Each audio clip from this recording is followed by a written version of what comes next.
Sawadee krap. Kia ora. So it's just our last day here up in Udon, which is northeast Thailand, right next to the Lao border, and borders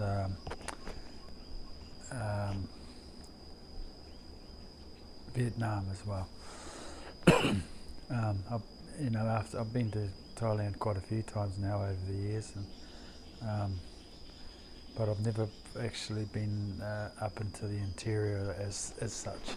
I've been as far north as Chiang Mai, and of course started off with the usual Patong Phuket thing, as everyone does, and you get in the bars and drinking and carrying on down there.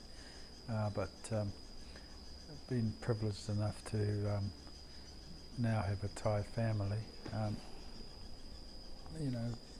Getting up and seeing the rest of it has been quite very cool and an eye opener.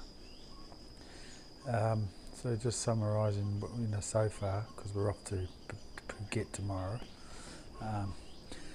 But we hired a vehicle from Bangkok, and that was pretty full on. Driving in Bangkok was from a little old Tuako, Pōkeno, and around it's she's not for the faint-hearted. But funnily enough, it's very easy to drive once you get amongst it, because they were more of a passive driver than an aggressive one like what we do. So they'll let you in, when you're going into traffic. I like the ways the roads are set up, fast on the right, and you don't go in there if you're going to drive slow. And then in the freeways, there's all these U-turn bays, so you can just go back the other way if you want to. You don't have to muck around trying to find the off-ramp, blah, blah, blah. Straight into these, turn right and back down the other way, the motorway. Daunting if you're not a confident driver. The roads are fantastic. There's a lot of roadworks going on here. It looks like about a 300mm meshed steel concrete base underneath, on top of a base course compacted, and then concrete, and then tar seal on the top of it. So the roads are, pretty high quality, and they go full on. They don't muck around leaning on shovels and working from 8 till 5, Monday to Friday. It's all go. I watched a part where they sealed an extension of the road, doing it at night, probably around 4 to 5 p.m, where it's a bit cooler. But they had something in excess of about 30 hot mix trucks all lined up, ready to go. That's a lot of hot mix, and and they're into it, not mucking about. So they get these things done in a timely manner and a fashion. I suppose the labour's a lot cheaper, but they've got a plan, and they know what they're doing. And I also like they have these pit stops, SO pull off on the freeways. They're every 4 or 5 kilometres. You pull in there, and they're fairly straightforward, standard. Cafe, coffee, toilets, which have all the urinals are outside. So, and there's heaps of them, all clean. You just pull in there. So if if you're an old fellow with prostate problems, don't worry. There's plenty of ways to just pull off on the freeway all the time and use the loo. Always have a 7-Eleven there, and you can get some tucker. So that, they're well set up, as in Thailand, for that type of thing. So up in the north here, it's been really a privilege to be at my age, 63. You think, life's over and nothing much more to see. Well, there's a hell of a lot more to see, and a hell of a lot more things to do. And while you've still got your physical self being healthy, so it's when you go out into the rural side, this is where Tanyana and my wife is from, and it's quite humbling. So they're very simple way of life. Farming is the big industry, from what I can see. The big long potato, there's the heap of that they grow. I'm not sure what they do with it. Seems to be a bit of hemp around, and of course all the the rice and but up here in Kumpuapi and Sangkuan, I think the name of it, where her mum comes from. That's a lot of that potato, that long potato is grown, and it's just like we the first day we went out. Of course, Tanyana's terrible at directions, so and the GPS is not much better. And we took a wrong turn, man. We wound up down some back road in the middle of nowhere with only a quarter of a tank of diesel. So it can be exciting, but a little bit daunting when you've got a little baby in the car.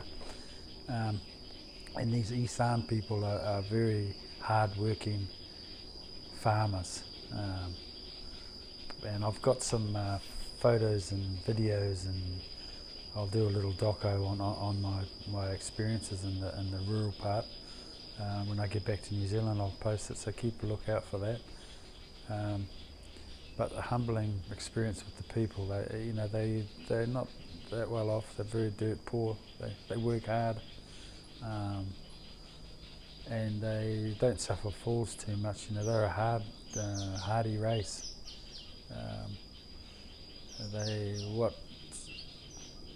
When I think back to New Zealand now, where we are in that place with the robbing and the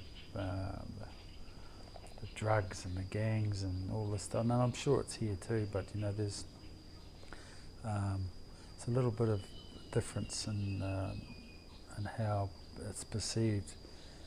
They're a very respectful race, the Thais. Very hard race. They don't show a lot of emotion. They just get on with it, mainly because of their hard upbringing.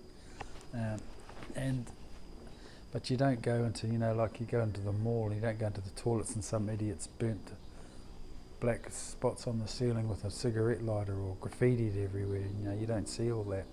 You certainly don't see people walking out of the supermarket with 2 trolleys full of produce and goods and just chucking it in their car. I'd like to see them try that here, because they work hard. You don't get anything.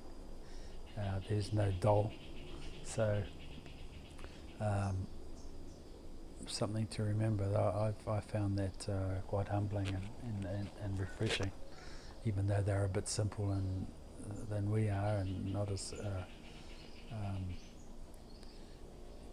far progressed, with education and stuff like that. They're fine people, and she's pretty rugged out there out in the rural. There's flies everywhere, and it's hot and dusty. But I found it intriguing, and coming from a humble upbringing, and myself, and being in New Zealand, rural upbringing, it didn't worry me too much.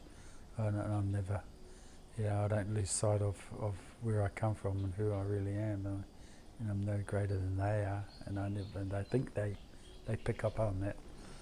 So they were very welcoming to me. It didn't worry me what we were eating or where we were eating, as long as they had beer in the fridge, which they do. And the sister and the mum own a corner shop, which is like the hub of all those little villages.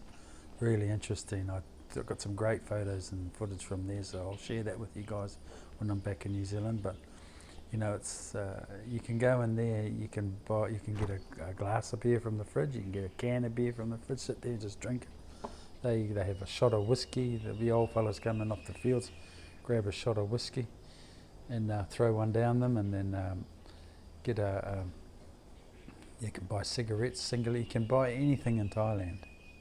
There's no regulation on pricing or anything like that, which is poignant at the moment with what's going on in New Zealand. That's why we pay so much for every bloody thing, because no one else is allowed to compete. Not like that here. If you want to set up shop, you set up shop, and you get the best prices, and the customers will come to you.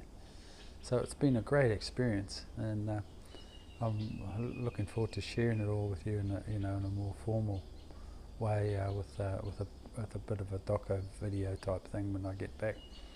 But until then, I hope I haven't bored you too much, but just trying to share some of my experiences. And of course, the little one, she just loves seeing all their whānau, extended whānau, bringing Tita Wan, Sanyana's older daughter, into our whānau and giving her an opportunity in New Zealand is big for me.